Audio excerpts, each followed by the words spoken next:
Fala galera, tudo bem? Nesse vídeo irei ensinar vocês a como fazer um mapa de perfil topográfico no ArcGIS. Primeiramente, vocês precisam de uma imagem raster, como essa daqui, que eu usei com a imagem de Brasília.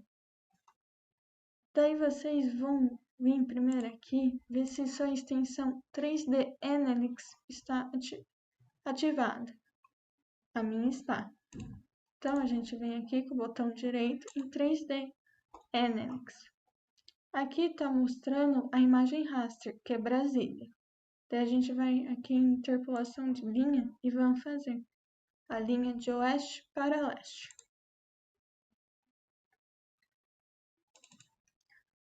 Ficou a linha só onde está a imagem. E vocês devem estar perguntando, onde está o perfil topográfico? Está aqui em Profile Graph. Vocês clicam.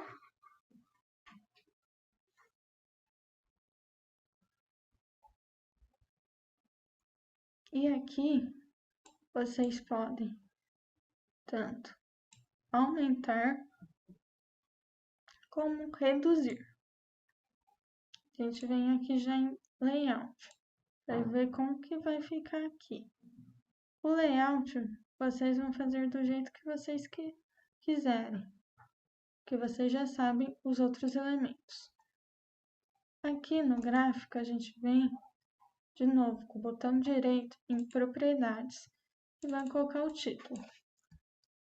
Perfil topográfico de Brasília. Aqui a fonte, o meu foi do site Topodata, então eu escrevo Topodata. Aplicar, ok. Também a gente pode vir de novo com o botão direito em exportar. A gente vem e vamos escolher a extensão JPEG, aqui em Save. Já está na pasta que eu quero, com perfil topográfico. Brasília. E salvar. Close. Daí, agora a gente vai ver como que iremos colocar. Só para vocês verem. Era assim. De novo, botão direito aqui no gráfico, vai Copy Graph. E aqui, a gente dá o Ctrl V. Podemos fechar. E aqui a gente aumenta.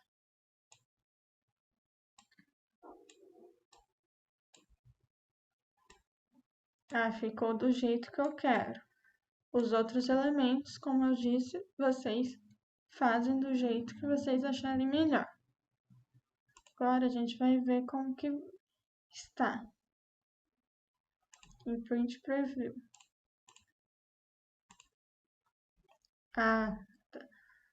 Tá bem legível. Então, é isso mesmo que eu queria mostrar aqui no mapa de perfil topográfico. Espero que vocês gostem e até o próximo vídeo.